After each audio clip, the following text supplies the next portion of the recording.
Okay, class. Now we discuss about suggestion and offer. And the first of this meeting, we discuss about suggestion. What is suggestion?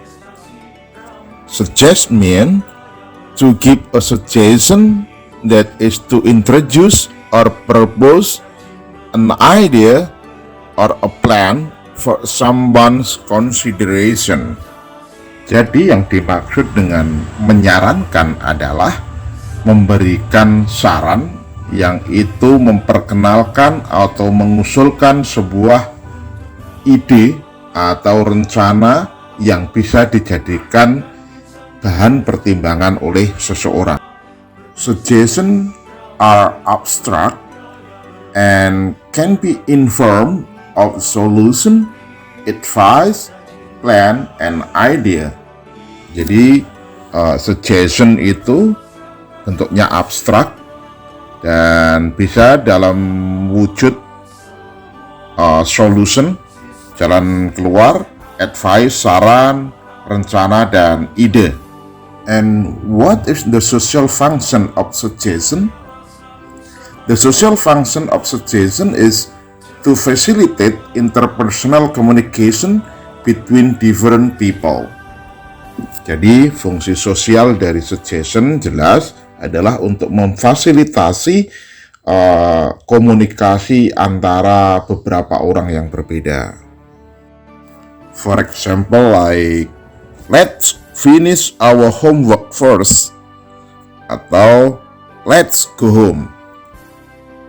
Well, okay class, here are some expression or gambits. When making suggestions, we often use the following expression like let's, why don't we could, what about, how about, I suggest that, you might want to change, I think, I don't think. Okay, now pay attention to the example of the suggestion. Let's go to the library. Let's go to the movie. Why don't you do your homework before going out? We could eat at home today. What about eating at the new place? How about going to Sam's place first? I suggest that we call it a day, etc.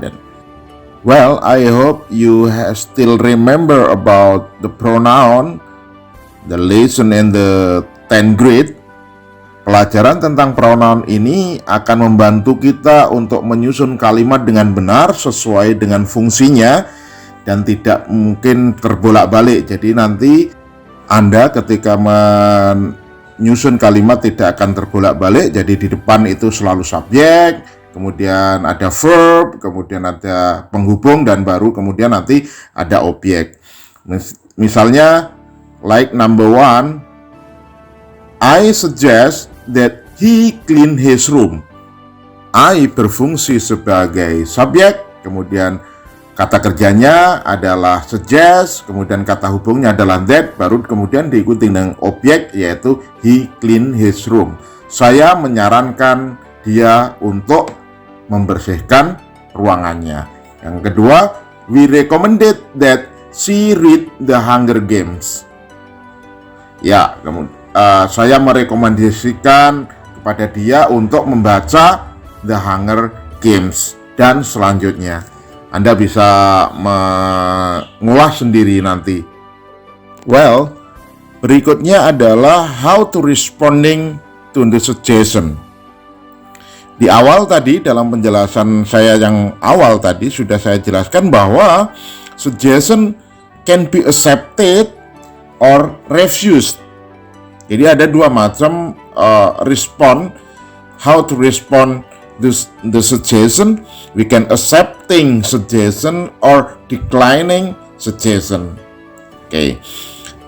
To accepting suggestion, we can use yes, okay, that's good idea, and the others.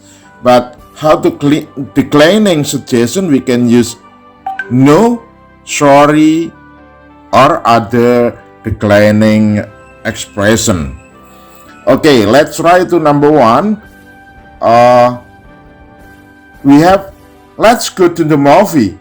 If we have accepting this suggestion, so we can answer by yes, let's go. But when we want to declining the suggestion, we can say no, thank you, I do not feel like going. Number 2, why don't you do your homework before going out? We can say okay, I will, or to declining the suggestion, we can say sorry, I think I will go out first and then do my homework. Kemudian ada satu lagi, how to respond to suggestion, yang biasanya digunakan orang barat adalah ketika ada kalimat yang di depan itu agak setuju tetapi kemudian ada but, maka tentu saja akhir dari kalimat itu pasti dalam bentuk declining suggestion. Okay class, I think the lesson today is enough and we can continue in the next meeting. So please study hard and don't forget to stay healthy and stay at home. Okay, Assalamualaikum warahmatullahi wabarakatuh.